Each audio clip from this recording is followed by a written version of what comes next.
मंगलवार को केंद्रीय गृह मंत्रालय ने एक नोटिफिकेशन जारी कर दिल्ली के उपराज्यपाल की शक्तियों में काफ़ी हद तक इजाफा किया है। दरअसल मंगलवार को केंद्रीय गृह मंत्रालय के द्वारा एक नोटिफिकेशन जारी किया गया जिसमें कहा गया कि दिल्ली के उपराज्यपाल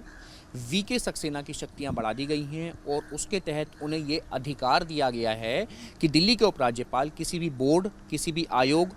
का गठन कर सकेंगे, उसमें मौजूद सदस्यों की नियुक्तियां कर सकेंगे। मसलन महिला आयोग है, विद्युत आयोग है, किसी भी आयोग के गठन का अधिकार अब एलजी के पास में रहेगा और उस आयोग के अंदर जो जो सदस्य रहेंगे वो सदस्य भी दिल्ली के उपराज्यपाल तय कर सकेंगे कि कौन उस आयोग में, उस बोर्ड में मेंबरशिप में आ सकता है और कौन नहीं आ सकता है। फिलहाल जो केंद्रीय गृह मंत्रालय है उसने नोटिफिकेशन जारी कर दिया और कहा है कि राष्ट्रपति के अधीन रहते हुए, राष्ट्रपति के निर्देश के तहत दिल्ली के उपराज्यपाल अब तमाम जो बोर्ड हैं उनका गठन कर सकेंगे और उनके सदस्यों की नियुक्तियां कर सकेंगे। कह सकते हैं कि एमसीडी में जो वार्ड कमेटियों के चुनाव हो रहे हैं उससे ठीक पहले ये कदम उठाया गया है और जैसे ही वीके सक्सेना की शक्तियों में, जो कि दिल्ली के उपराज्यपाल हैं, उनकी शक्तियों में जैसे ही इजाफा हुआ, ठीक उसके बाद में उन्होंने दिल्ली में एमसीडी में जो वार्ड समितियों के इलेक्शन हो रहे हैं उसके पीठासीन अधिकारियों की नियुक्ति कर दी है। क्योंकि जो आम आदमी पार्टी से जो मेयर हैं शैली ओबराय, उन्होंने उन पीठासीन अधिकारियों की नियुक्ति करने से इनकार कर दिया था।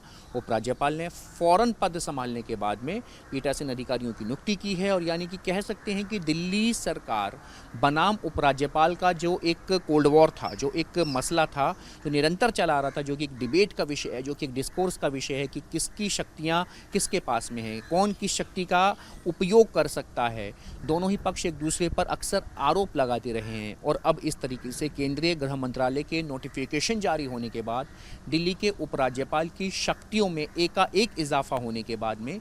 ये जो तलवारें हैं ये और ज़्यादा ठनेंगी, ये जो खाई है और ज़्यादा खिंचेगी, क्योंकि पॉलिटिकल पार्टीज़ जो हैं एक दूसरे पर हमलावर हैं। आम आदमी पार्टी ने इस आदेश का, केंद्रीय गृह मंत्रालय के इस आदेश को लेकर के तीखे शब्दों में कड़ी निंदा की है। कहा है कि केंद्र सरकार आखिर क्यों दिल्ली की चुनी हुई जो सरकार है उसको अस्थिर करने का प्रयास कर रही है। वहीं दूसरी तरफ बीजेपी ने कहा है कि एक वेलकम कदम है, संवैधानिक तौर पर देश की राजधानी दिल्ली की रक्षा करने के लिए एक उठाया गया उचित कदम है। वीडियो जर्नलिस्ट सुमित के साथ मणिदीप शर्मा, न्यूज़ नेशन।